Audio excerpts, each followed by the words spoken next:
وأصحابه أجمعين أما بعد فأعوذ بالله من الشيطان الرجيم بسم الله الرحمن الرحيم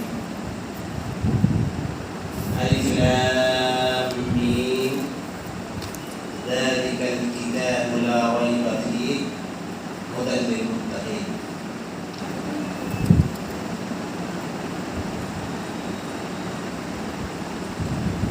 سورۃ الفاتحہ کے بعد انشاءاللہ ہم اب سورۃ البقرہ کا ترجمہ اور اس کی تفسیر سیکھیں گے.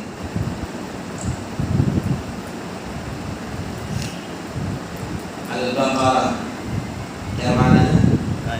گائے.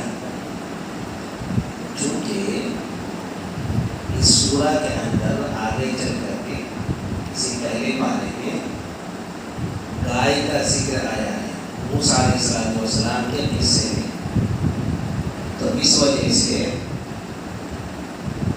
اس مناسبت سے اس سورہ کا نام سورۃ البقرہ رکھا گیا. زیادہ تر جو سورتوں کا نام ہے تو عام طور پر وہ لفظ اس سورہ کے اندر موجود ہوتا ہے یا پھر کچھ واقعہ اس سورہ کے اندر بیان ہوتا ہے اور اس مناسبت سے اس سورہ کا نام رکھ دیا جاتا ہے. تو ایک تو بقرہ کا لفظ باقاعدہ موجود ہے سورۃ البقرہ کے اندر. دوسرے یہ کہ ایک واقعہ اس سے جڑا ہوا ہے اور اس واقعے کے اندر ہم امتوں کے لیے بہت زیادہ نصیحت کی باتیں ہیں اور اس کے اندر بحیثیت عبد اللہ رب العالمین کے بندگی کرنے والے کے ہمارے لیے بہت زیادہ سبق بتایا گیا. تو انشاءاللہ جب وہاں پر یہ واقعہ بیان کیا جائے گا تو اس واقعے کو پڑھنے کے بعد اس سے کیا ہمیں نصیحت ملتی ہے, کیا عبرت ملتی ہے, کیا کرنا چاہیے, کیا نہیں کرنا چاہیے, تفصیلی بات وہاں پر ہوگی انشاءاللہ. اس سورہ کی ابتدا الف لام میم سے ہوئی ہے. الف لام میم 3 حروف ہے. عربی زبان کے اندر جو حروف تہجی ہے, عربی جو حروف عربی لیٹر ہے ان میں سے یہ 3 حروف ہیں الف لام اور میم. ان حروف کو حروف مقطعات کہا جاتا ہے. کیا کہا جاتا ہے؟ مقطعات. مقطع کا معنی ہوتا ہے اس کو کاٹ دیا گیا اور مقطعات یہ پلورل ہے. یہ وہ حروف جو کٹے ہوئے ہوں. کسی بھی زبان کے اندر کوئی لفظ بنتا ہے تو حرف کے ملنے سے وہ لفظ بنتا ہے. مثلا میں اس لفظ کا اگر دیکھا جائے تو اس میں لام فا اور ضا ہے. ظالم ضا کے بعد جو ضا آتا ہے وہ ضا, ٹھیک ہے, لفظ. ایسے ہی جملہ جیم میم لا اور آ یہ جملہ ہے. تو حروف سے مل کر کیا بنتے ہیں؟ الفاظ بنتے ہیں. تو عربی زبان کے اندر بھی حروف ہے, حروف تہجی. تو یہ حروف چونکہ کٹے ہوئے ہیں ملانے کے بعد کسی لفظ کی شکل کا نہیں بنا ہے تو اس وجہ سے ان حروف کو حروف مقطعات کہا جاتا ہے. میں نے تو آن لائن شروع نہیں کیا, دھیان سے جو انتظار کر رہے ہوں.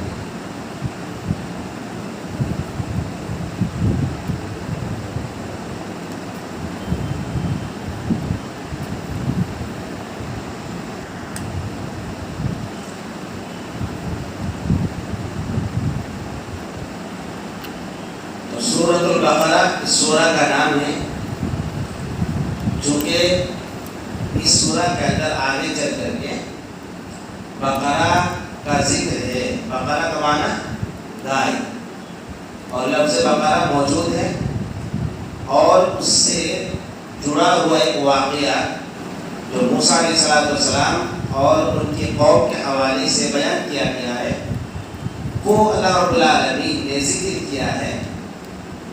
تو اس مناسبت سے اس سورہ کا نام سورۃ البقرہ رکھا گیا۔ اس سورہ کی جو پہلی آیت تھی، ابتدائی آیت، وہ ہے الف لام میم۔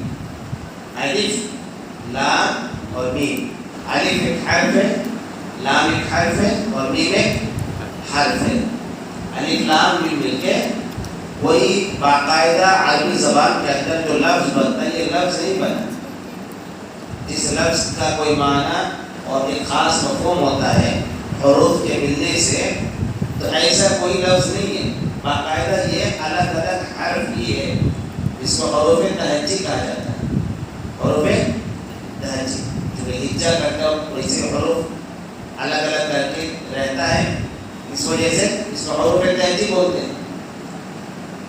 تو یہ جو الف لام میم 3 حروف ہے، اس کے علاوہ اور بھی کئی صورتوں کی شروع میں مختلف حروف جیسے الف لام را، الف لام میم صاد، الف لام میم را صاد، یاسین، نون، اور کاف ہا یا عین صاد، حامیم، عین سین قاف۔ اس انداز کے الگ الگ حروف الگ الگ صورتوں کے اندر اللہ رب العالمین نے نازل کیے ہیں۔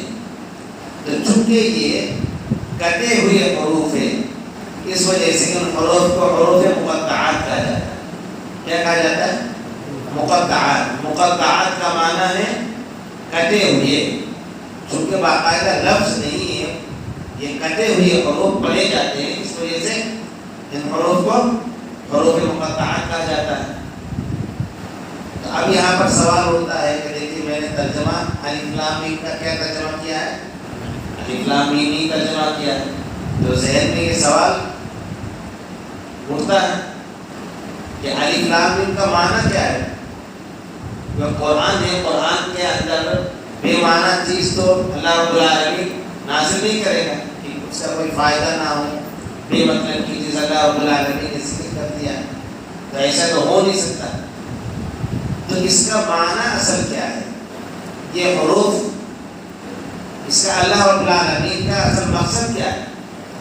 تو اس سلسلے میں جو درست بات ہے وہ یہ کہ اللہ کے نبی صلی اللہ علیہ وسلم سے اور صحابہ سے صحیح سند کے ساتھ اس حوالے سے کوئی بھی بات ثابت نہیں۔ تو جب ثابت بھی اس کا مطلب وضاحت کے ساتھ یہ بات نہیں مل سکتی ہے کہ کہا جائے کہ نہیں یہی اس کا معنی ہے، یہی اس کا مقصد ہے، بالکل وضاحت کے ساتھ تو نہیں ہو سکتا۔ لیکن جو معنی کے اعتبار سے قریب ترین ہے، ایسے معنی کو علماء نے بیان کرنے کی اور تعلق جوڑنے کی کوشش کی ہے۔ ان میں سے جو زیادہ صحیح بات معلوم ہوتی ہے کہ اللہ سبحانہ و تعالیٰ نے بعض صورتوں کی ابتدا میں یہ جو حروف تہجی کو نازل کیا ہے، کہتے ہوئے حروف کو، تو اصل اس کے ذریعے سے اللہ تعالیٰ انسانوں کو چیلنج کرنا چاہتا ہے، انسانوں کو چیلنج کرنا چاہتا ہے۔ قرآن خود ایک چیلنج ہے کہ اس جیسا کلام کوئی پیش نہیں کر سکتا، اور یہ بات اس وقت سے لے کر آج تک بالکل ویسے ہی مسلم، کسی نے ایسی ہمت نہیں کی۔ بہت سارے لوگوں نے کوششیں کی، بڑے بڑے شاعر اور ادیب قرآن جیسا کلام پیش کرنے کا، لیکن ان کی کوشش ناکامی رہی، کوئی بھی کامیاب نہیں ہو پایا۔ مستشرقین کا نام آپ لوگوں نے سنا ہے؟ نہیں سنا ہے. مستشرقین چونکہ ہمارے یہاں پر اس چیز کے تعلق سے چرچا بہت کم ہوتا ہے اور ہم اسلامی کتابوں سے اتنے جڑے ہوئے بھی نہیں رہتے، اپنے کام میں بزی رہتے ہیں، ہے نا. جیسے پڑھا لکھا امت ایک بڑا طبقہ پڑھا لکھا ہے، تو اسلام کی باتوں کو اسلام کی کتابوں کے ذریعے سے سیکھتے رہنا چاہیے. ایک آدھا گھنٹہ کا وقت نکال کر کے زندگی میں پڑھے تو اسلام کی بہت ساری باتیں معلوم ہو جائیں. زندگی کی بہت ساری چیزیں آپ پڑھ لیتے سیکھ لیتے ہیں، لیکن کتابیں نہ پڑھنے کی وجہ سے بہت ساری باتیں معلوم نہیں. مستشرقین اصل میں یہ یہودی اور عیسائیوں کا ایک بنایا ہوا آرگنائزیشن ہے، جس کے اندر وہ جو مغرب میں رہتے ہیں، مغرب یعنی ویسٹ میں، تو وہ لوگ اصل میں مشرقی علوم کو، اور مشرقی علوم میں یہی اسلام ہی آتا ہے، تو ان لوگوں نے اسلامی علوم کو حاصل کر کے اسلام کے خلاف پروپیگنڈا کرنے اور ناپاک سازشیں کرنے جیسی کوششیں کی اور ابھی بھی کر رہے ہیں. اتنے سورسیں آپ کو مغربی میڈیا میں، جو ویسٹرن میڈیا ہے، یا وہاں سے جو دنیا کے الگ الگ ممالک، یہاں تک کہ ہماری کنٹری میں بھی میڈیا جو اسلام کو لے کر سورسیں چھوڑتے رہتے ہیں، عورت کے حوالے سے، طلاق کے حوالے سے، نکاح کے حوالے سے، تعدد ازدواج کے حوالے سے، ایسے ہی بچوں کی پیدائش کے حوالے سے، ہے نا، زیادہ بچے ہونے چاہیے، اس حوالے سے کچھ نہ کچھ اسلام کو نشانہ بناتے رہتے ہیں. لیکن یہ سوال کرنے والے، سوال اٹھانے والے، اعتراض کرنے والے یہ مستشرقین ہوتے ہیں. اور یہ ایسے نہیں ہے، یہ ان کے یہاں پر شریعت کا علم، قرآن اور حدیث کا علم جاننے والے بڑے بڑے لوگ ہیں، اور وہ سیکھتے صرف اسی لیے ہیں تاکہ اسلام کے خلاف شکوک و شبہات پیدا کی جائے. اسلام کو دلائل کے اعتبار سے وہ ہرا نہیں سکتے، اس لیے ان لوگوں نے کوشش کیا کی کہ اسلام کے اندر شک و شبہ پیدا کیا جائے تاکہ لوگ اسلام سے دور رہیں، ہے نا. دوسرے اور مذاہب میں آپ دیکھیں کہ لبھانے والی چیز بہت زیادہ ہے، کیونکہ ان کے مذہبی عقائد یا باتوں میں کوالٹی نہیں ہوتی، وہ پیورٹی نہیں ہوتی. جو پیورٹی، جو کوالٹی اسلام کی بات، یہ تو سچائی ہے، حقیقت پر مبنی، اور ان کے یہاں جو بات وہ حقیقت پر مبنی ہے نہیں. تو اب اسلام سے لوگوں کو کیسے روکا جائے، اس لیے ضروری کیا سمجھا کہ شکوک و شبہات پیدا کی جائے. اور آج جو بہت سارے پڑھے لکھے جو نوجوان بھٹک کر کے وہ مرتد ہو جاتے ہیں مسلمانوں میں سے، اور وہ خود میڈیا میں بیٹھ کر اسلام کے خلاف، اسلام میں غلامی، اسلام میں لوٹی، جنگ کے بعد عورتوں کو جیسے بندی بنا لینا، اس انداز میں پھر عورتوں کے ساتھ جیسے میاں بیوی کا رشتہ ہوتا ہے وہ رشتہ قائم کرنا، یہ سارے جو اسلام کے اندر مسائل کا ذکر ہے وہ شکوک و شبہات کے طور پر بیان کرتے ہیں. انسانی حقوق کے خلاف ہے، عورتوں کے حقوق کے خلاف ہے، سماج کے خلاف ہے، ان کے یہاں پر ہوس پائی جاتی ہے. اس انداز کی باتیں جو ہے نا وہ شوشہ چھوڑتے رہتے ہیں. تو یہ جو مستشرقین ہیں، یہ اصل میں تھوڑا بیک گراؤنڈ بتانا پڑا. اصل مقصد کیا تھا میرا کہ قرآن کو، جیسے قرآن نے چیلنج کیا ہے، قرآن جیسا کلام نہیں بنا سکتے، تو عالمی جانتے، اور قرآن جیسا کلام بنانے کے لیے لوگ عربی سکھاتے.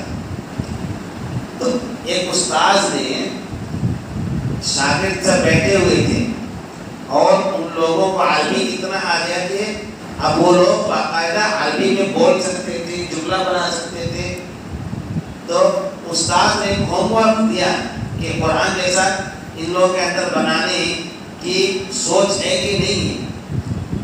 تو ہوم ورک یہ دیا، ایک کوشچن پوچھ لیا کہ جہنم کی گہرائی کو بتانا ہے، جہنم کی گہرائی کو بتانا ہے کہ جہنم کتنا گہرا ہے یہ بتانا ہے. تو اس کے لیے تم لوگ جملہ کریٹ کرو، بناؤ. سینٹینس بناؤ تاکہ وہ جہنم کی گہرائی کو پتہ چلے۔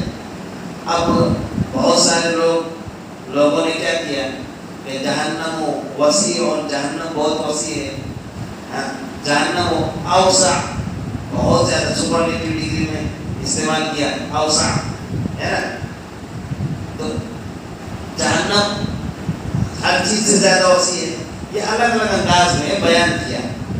تو استاذ نے پھر کہا کہ نہیں کسی کا بھی ہوا نہیں، مطلب قرآن میں کچھ اور انداز میں بیان کیا۔ کیا انداز میں؟ جہنم میں جب سب بھر دیا جائے گا پھر پوچھا جائے گا کہ کیا تیرا پیٹ بھر گیا ہے، تو جہنم کیا بولے گا؟ حل من مزید، اور ایک ہے، سب کچھ بھرو پھر پوچھا جائے پیٹ بھرا اور ہے کیا؟ تو یہ جو گہرائی ہے، حل من مزید اور مزید ہے کیا؟ جب بھی کچھ بھر دو حل من مزید اور ہے کیا؟ تو یہ جو قرآن کے اندر اللہ رب العالمین نے اس کا جو ایک الگ انداز میں نقشہ کھینچا ہے، تو یہ قرآن گڑھنا یا قرآن کو بنانا یا قرآن جیسا کلام پیش کرنا یہ انسانوں کی بس کی بات نہیں۔ یہ تو ایسے جن کے زبان میں باقاعدہ قرآن نازل ہوا، وہ اپنے آپ کو عربی کہتے تھے۔ کیا کہتے تھے؟ عربی، اور کہتے یہ تھے کہ یہ رات کے وقت جو ہے محمد صلی اللہ علیہ وسلم کر لیتے ہیں اور دن میں آ کے آپ لوگوں کو بتاتے ہیں، دن میں بتا۔ وہ اتنے زیادہ اس قرآن میں مگر ہو جاتے تھے، اپنے آپ کو روک نہیں پاتے تھے۔ یہ جو زبان کا جو جادو ہے، یہ اس کا جادو بہت خطرناک ہوتا ہے نا۔ انسان مطلب اتنا زیادہ متاثر ہو جائے کہ اپنا سب کچھ قربان کرنے کے لیے تیار ہو جائے، ہے کہ نہیں؟ بہت سارے آپ میں سے ایسے خطیب ہوتے ہیں کہ ان کی تقریر آپ سنتے جائیں تو بالکل سنتے جائیں، ہے نا، انہیں آپ کا دل اکتاتا نہیں ہے، اتنا اس کے اندر بولنے کا طریقہ اور الفاظ کی بناوٹ اور الفاظ کو پیش کرنے کا طریقہ، جو سلیقہ، ترتیب، یہ ساری چیزیں ہوتی ہیں۔ تو انسان پر کیا ہوتا ہے؟ بالکل اس کے اندر لو ہو جاتا ہے۔ تو اس زمانے میں جب قرآن کو کہتے تھے کہ یہ انسان کا کلام ہے، جب قرآن کی تلاوت ہوتی تھی، ابوبکر رضی اللہ عنہ تلاوت کرتے تھے، تو آپ کو اندازہ ہے وہ آنگن میں تلاوت ہوتا، باہر گھر کے باہر کا جو حصہ آنگن کا حصہ ہوتا ہے اس میں تلاوت کرتے تھے اپنے گھر میں۔ آس پاس کے چھوٹے بچے اور عورتیں سب گھیر لیتے تھے، قرآن سنتے تھے، اور پھر بہت سارے لوگ اسلام میں کیونکہ وہ معنی سمجھتے تھے، جانتے تھے اس کے اندر کیا کیا بیان ہو رہا ہے، تو روک لگانے کی کوشش کی۔ اللہ کے نبی صلی اللہ علیہ وسلم سے آ کر شکایت کی کہ یہ ابوبکر کو اپنے گھر کے اندر پڑھنے کے لیے کہو، یہ باہر نہیں۔ تو آپ ذرا قرآن کی تاثیر کو سمجھ سکتے ہیں۔ یہ تو کچھ نہیں، جو سردار مکہ کے سردار تھے بولے کہ محمد صلی اللہ علیہ وسلم سے قرآن سننا نہیں، یہاں تک کہ باہر سے بھی کوئی اگر مہمان آ جاتے ہیں، بڑے بڑے مہمان، کیونکہ وہ مکہ ایک سمجھے کہ قریش کا وہاں پر حکومت تھی، خانہ کعبہ ان کے ہاتھ، جو بڑے بڑے مہمان آتے تھے باہر کے بڑے بڑے قبیلے سے آتے تھے، تو وہ جب آتے تھے کہتے تھے کہ ہر ایک کی بات سننا، لیکن یہ ایک محمد نامی شخص ہے صلی اللہ علیہ وسلم، ان کی بات سننا ہی نہیں۔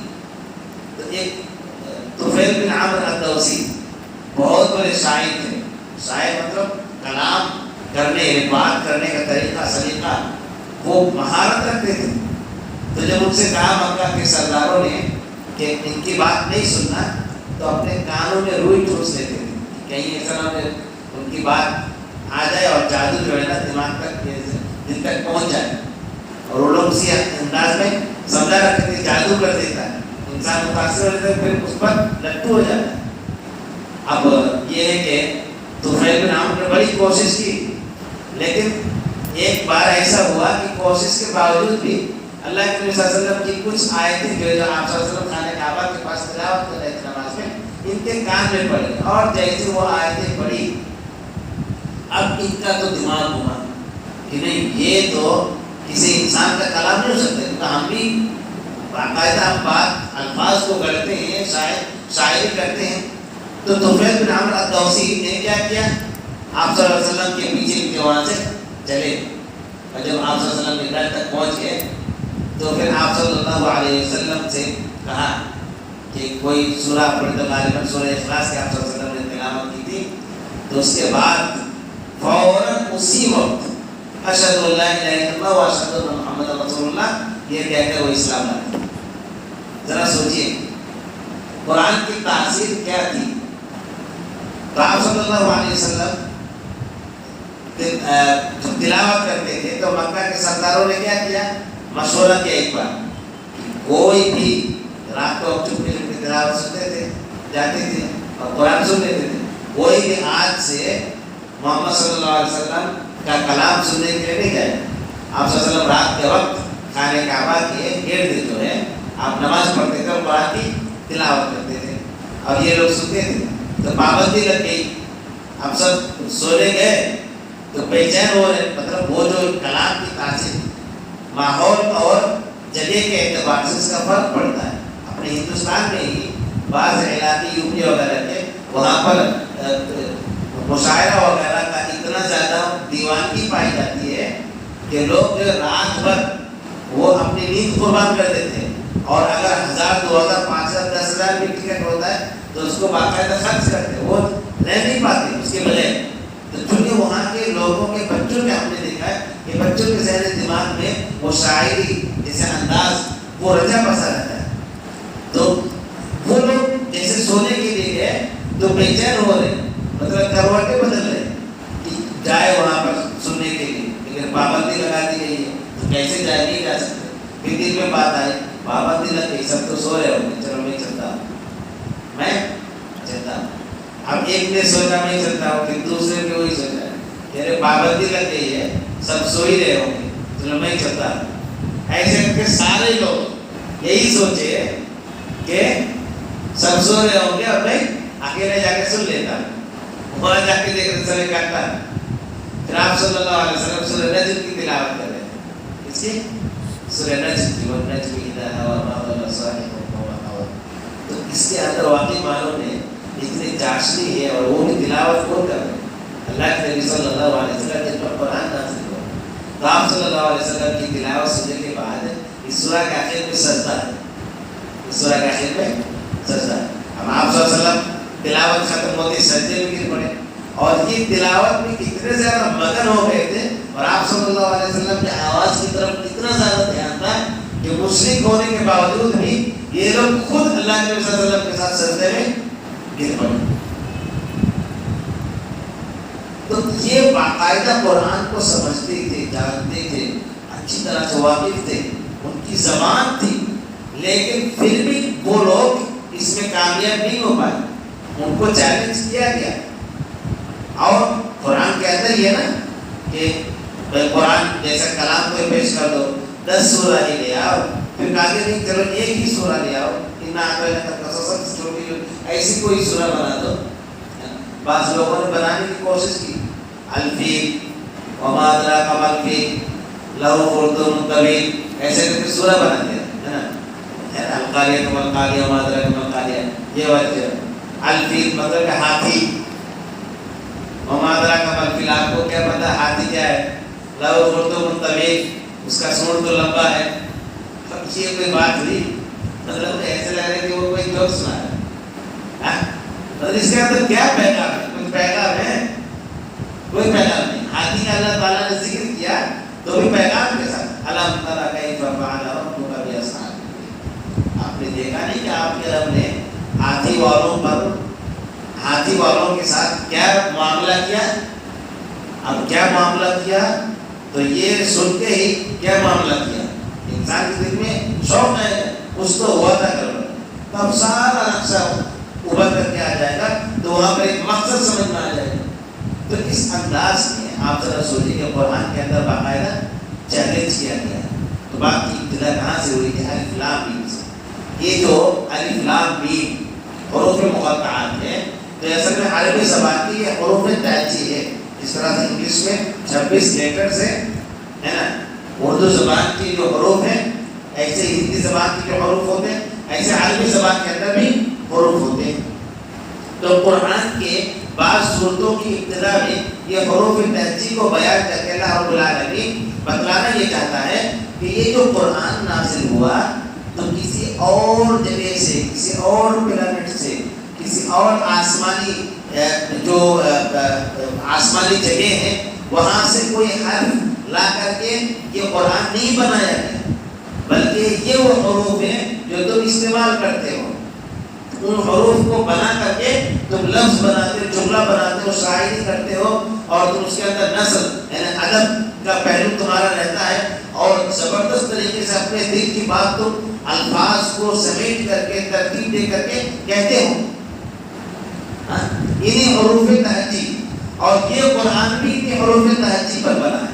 تو تمہارا چیلنج، تمہارے لیے چیلنج یہ ہے کہ تم بھی ان حروف تہجی کو استعمال کر رہے ہو، اور قرآن بھی ان حروف تہجی پر بنا ہوا ہے، تو ان حروف تہجی کے ذریعے سے تم قرآن جیسا کلام پیش کر کے دکھاؤ، تمہارے لیے چیلنج۔ ایک معنی اور مفہوم ہے جس کو ایسا لگتا ہے کہ واقعی معنوں میں یہ معنی پھر بیٹھ سکتا ہے، لیکن شروع میں نے کہا کہ چونکہ کوئی ٹھوس دلیل کے ذریعے سے اللہ اور اللہ کے رسول صلی اللہ علیہ وسلم اور صحابہ کرام سے ثابت نہیں ہے، اس لیے کوئی بھی بات مضبوطی کے ساتھ نہیں بتا سکتے۔ ہم قریب ترین معنی تک پہنچنے کی کوشش کریں گے۔ تو ایک قریب ترین معنی یہ ہے جو بعض علماء نے بیان کیا ہے، اور بڑے بڑے علماء، بڑے بڑے مفسرین نے اس بات کا ذکر کیا ہے کہ اللہ رب العالمین نے حروف تہجی کے ذریعے اصل میں کیا کیا؟